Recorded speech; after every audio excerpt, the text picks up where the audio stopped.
Bien, hola, buena tarde compañeros. Bueno, en esta ocasión vamos a llevar a cabo nuestra sesión de esta semana que tiene que ver con el derecho electoral. La clase del día de hoy, bueno, vamos a estar viendo algunas cuestiones de lo que trata el poder político, vamos a hablar acerca de unas cuestiones que tienen que ver con el concepto de justicia, el concepto de el poder por Maquiavelo, el poder por Hobbes, de John Locke, de Jean Bodin, y bueno, varios autores que de alguna forma implican o imponen un criterio respecto del derecho electoral.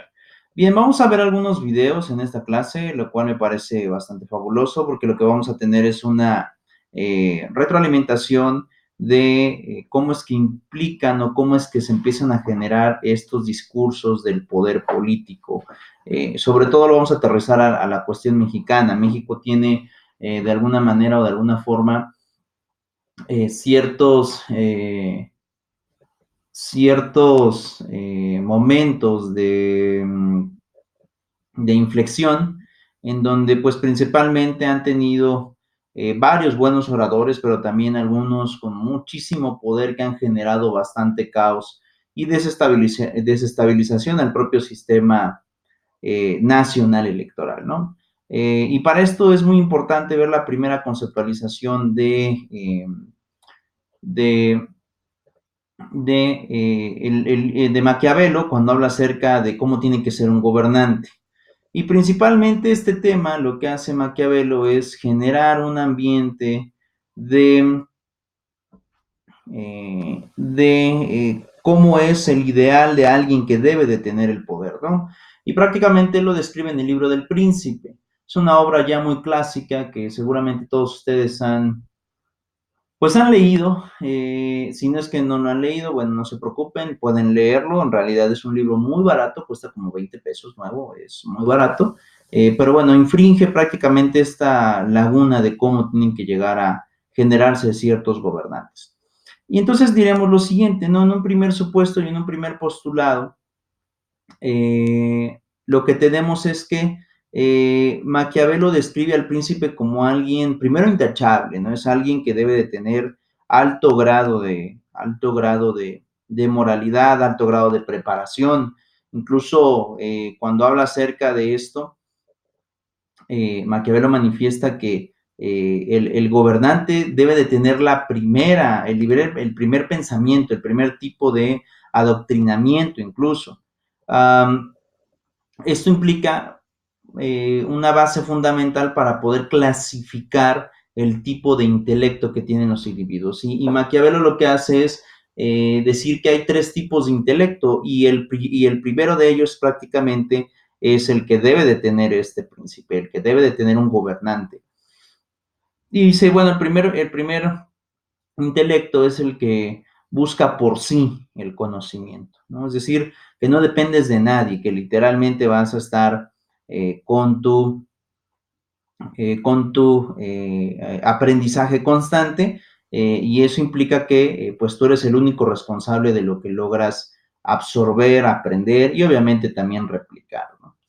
Y dice, y este es el óptimo, este es el tipo de intelecto que debe de tener todo un gobernante, ¿no? Es decir, debe ser una persona completamente con mucho saber, con hambre de aprender y bueno, con muchísima educación, por así llamarlo, educación secular, ¿no?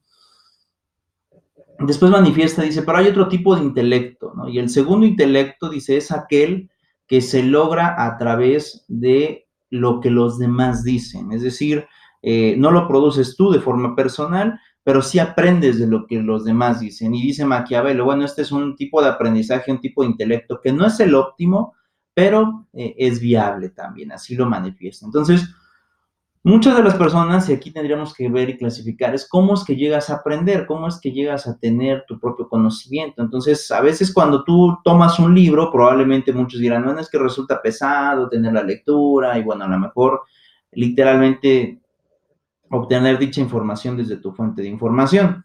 Um, pero, por otro lado, ¿no?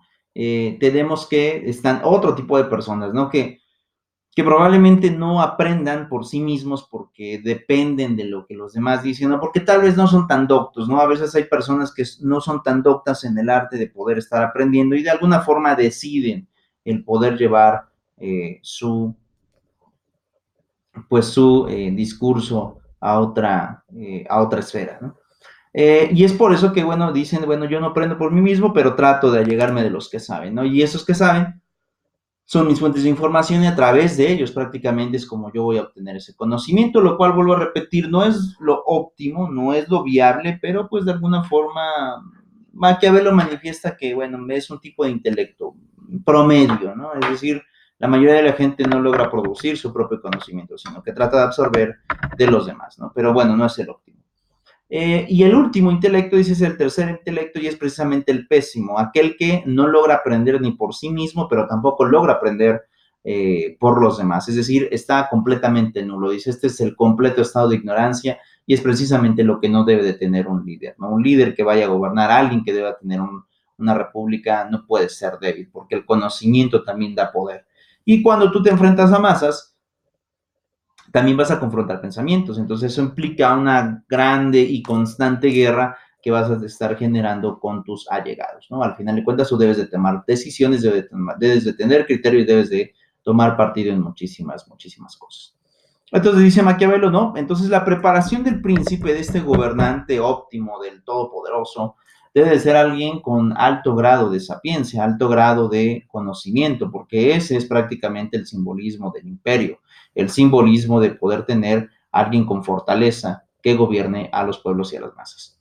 Pero por otro lado tenemos otro tipo otra situación. Maquiavelo manifiesta, dice, sí, bueno, pero el príncipe, aparte de ser una persona completamente docta, también debe de ser, no puede ser un tirano, es lo que manifiesta Maquiavelo. Es decir, no puedes solamente aplicar tu propia ley, ¿no? Porque eso también implica que la gente por sí misma pueda rebelarse, ¿no? Es decir, no cumpla el orden que debe de tener en el momento de comportarse dentro de una sociedad. Porque esta sociedad, al final de cuentas, no se va a regir por la voluntad del rey, no se va a regir por la voluntad del imperio, se va a regir prácticamente por la voluntad de la ley. Entonces, esa ley es prácticamente la que debe de estar gobernando e imperando en todas y cada una de las masas posibles en ese sentido, ¿no? Y entonces, ¿qué es lo que sucede? Y pone las desventajas de generar esta tiranía, ¿no? Es decir, bueno, el tirano no está apto para poder escuchar, no está, es una persona egocéntrica y eso no puede permitirse el príncipe, porque el príncipe al final de cuentas tiene que gobernar para todos, ¿no? Es decir, si él tiene la cúpula, él va a tener las decisiones, pero tiene que gobernar para todos. Pero también había una situación que decía, bueno, pero el hecho de que gobierne para todos y que trate de distribuir riqueza, tampoco implica, ¿no? Que el príncipe sea una persona débil, ¿no?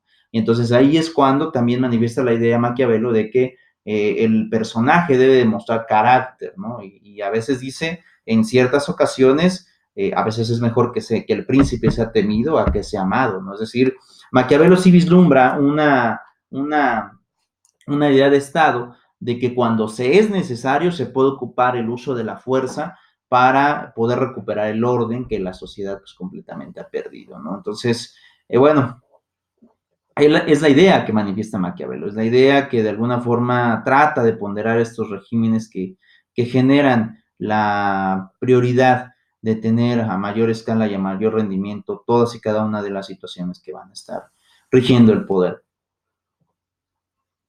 Pues el poder político en ese sentido. Y en realidad es la postura, ¿no? Incluso ahorita confrontando los hechos que tuvimos la semana pasada, si ustedes se habrán dado cuenta, el presidente, por ejemplo, Andrés Manuel, fue muy criticado por esto, ¿no?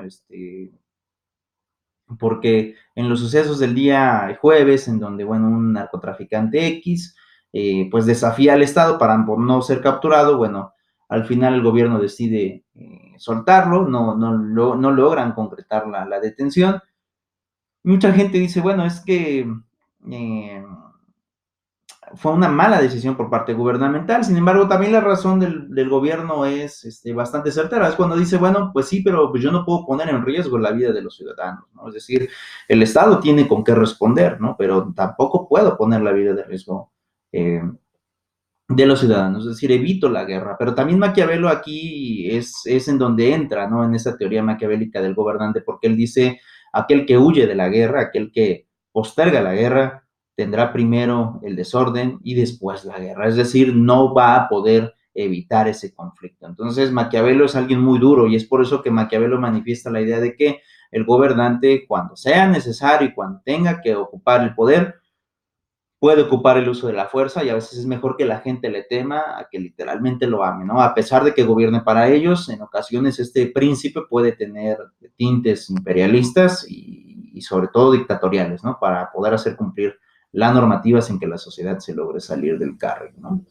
Eh, Esto me recuerda mucho a la semblanza que hemos tenido con gobiernos anteriores, ¿no? Los discursos bastante dictatoriales, ¿no? Que se han tenido. Y de hecho vamos a ver un discurso que a mí me parece una idea bastante maquiavélica, es decir, cuando el Estado ya tiene que tomar partido, cuando tienes que tomar decisiones importantes.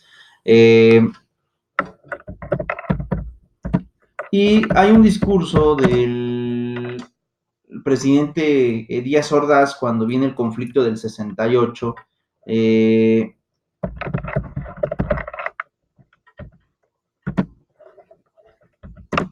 en donde él manifiesta la idea de que, dice en la cámara eh,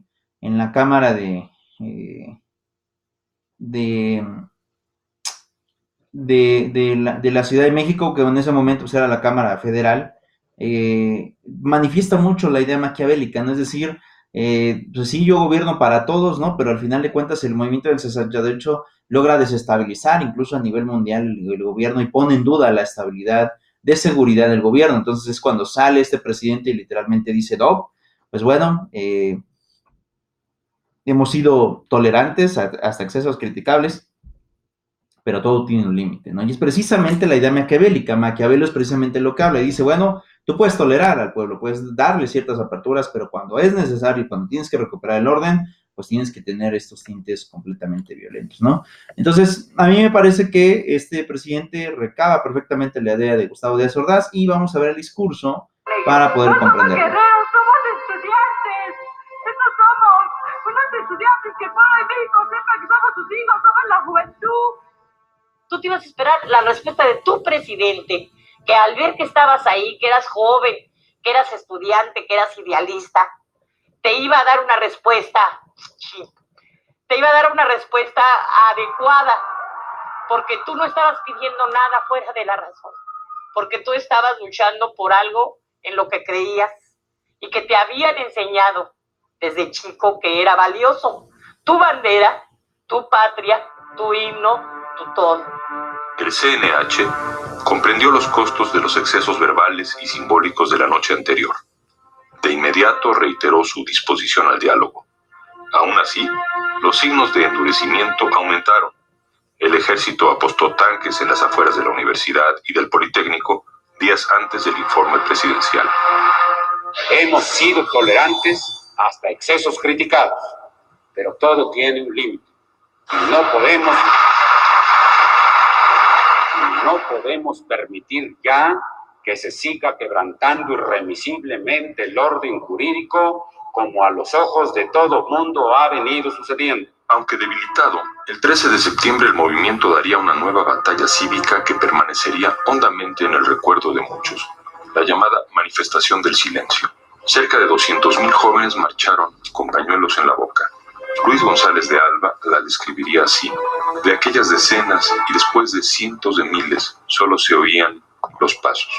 El silencio era más impresionante que la multitud. Parecía que íbamos pisoteando toda la verborrea de los políticos, todos los discursos, toda la demagogia. El 18 de septiembre el ejército ocupa la ciudad universitaria y el 24 de septiembre el ejército toma el casco de Santo Tomás después de horas de batalla campal entre estudiantes y policías.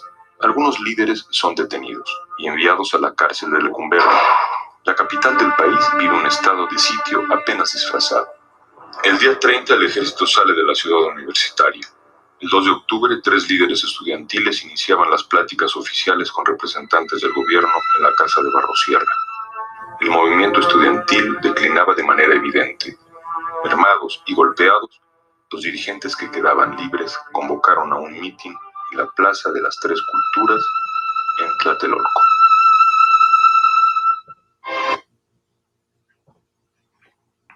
Y viene esta parte en donde manifiesto la idea de Maquiavelo, expresamente donde decimos la idea de Maquiavelo es completamente escenificada por el presidente Díaz Ordaz. Vamos a ponerlo aquí pausa. El 2 de octubre. Porque es precisamente cuando el presidente decide reprimir este tipo de protesta y es la idea literalmente maquiavélica. Eso es a lo que voy.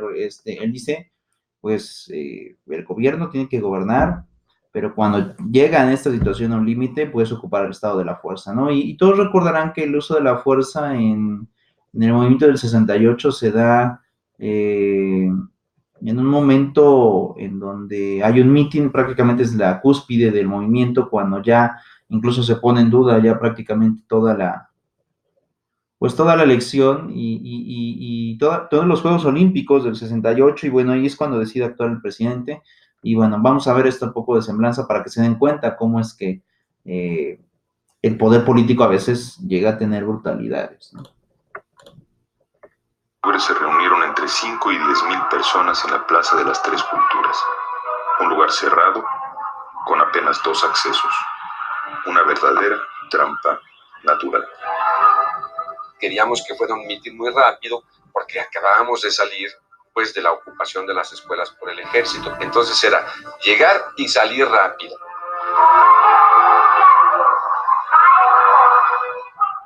Había una orden del CNH a todos sus miembros de no estar allí. Nadie más que el que iba a hablar. Y estábamos todos.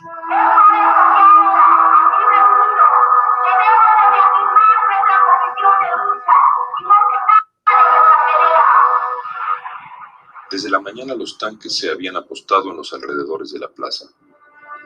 Junto a ellos, los soldados limpiaban sus bayonetas. Me dijeron algunas personas que llegaban allí, oye Luis, hay gente muy rara, hay unos muy pelones y traen un guante o un pañuelo blanco en la mano izquierda. Pues, bueno, pues han de ser policías. Se sabría después que se trataba del Batallón Olimpia, entrenado para la seguridad durante los Juegos Olímpicos, que rondaba el edificio Chihuahua, donde se hallaban los oradores. Otros llegaban y decían, el ejército está en tal calle. Pues sí, en todo mitin, en toda manifestación, el ejército había estado vigilando a la distancia. No era nada extraordinario, está el ejército, pues sí. El ejército era comandado por el general José Hernández Toledo, el mismo que había encabezado la toma de la Universidad de Morelia en 1966, la irrupción en la Preparatoria 1 y la ocupación de la ciudad universitaria. Lo que yo no sabía era que eso era un cerco. Atrás del Chihuahua también había ejército que iba a avanzar bajo el edificio. Cuando un helicóptero empezó a volar por encima de la plaza, un helicóptero verde del ejército, volaba en círculos concéntricos. De pronto, los hombres del guante blanco subieron al tercer piso del edificio Chihuahua. Entonces me preocupé y le dije a los chicos, miren, están tirando bengalas, y si tiran bengalas significa que tienen la intención de disparar. Y como sabían que había estado en Vietnam, me dijeron, hey, tú ves las cosas como en Vietnam. Apenas me decían esto, empezaron los disparos. Aparecen un montón de manos haciendo esto. Manos con guante blanco, con trapo blanco. Aparecen haciendo así, se empiezan a oír paz, y la gente por... Los hombres del guante blanco obligaron a los líderes a tirarse al suelo. Y desde el barandal del tercer piso empezaron a disparar hacia abajo al azar. Y entonces el helicóptero dice, y el chamaco queda en el pasto. Yo tengo la idea como si lo hubieran clavado así.